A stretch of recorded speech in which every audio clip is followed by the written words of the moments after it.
Hello viewers, welcome to English with Anis. শেখা হোক সহজ আর মজার। আজকের টপিকটা খুব কমন। সে আর টেল এর মধ্যে পার্থক্য। অনেকেই কনফিউজড হয়, তাই আসুন ক্লিয়ার করি।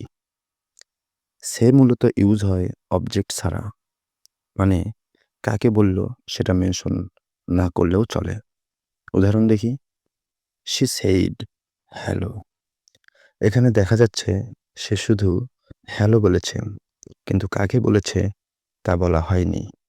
So remember, say no object needed. এবার আসি টেলের কথায়। এটা ব্যবহার হয় অবজেক্ট সহ, মানে কাকে বলছে সেটা মেনশন করতে হবে। He told me the truth. এখানে মি হলো অবজেক্ট, সে আমাকে সত্যি কথাটা বলেছে।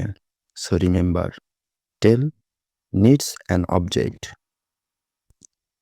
আসুন এবার আমরা প্র্যাকটিস করি। fill in the blanks. She dash, she was tired. 2 number, she dash me a secret.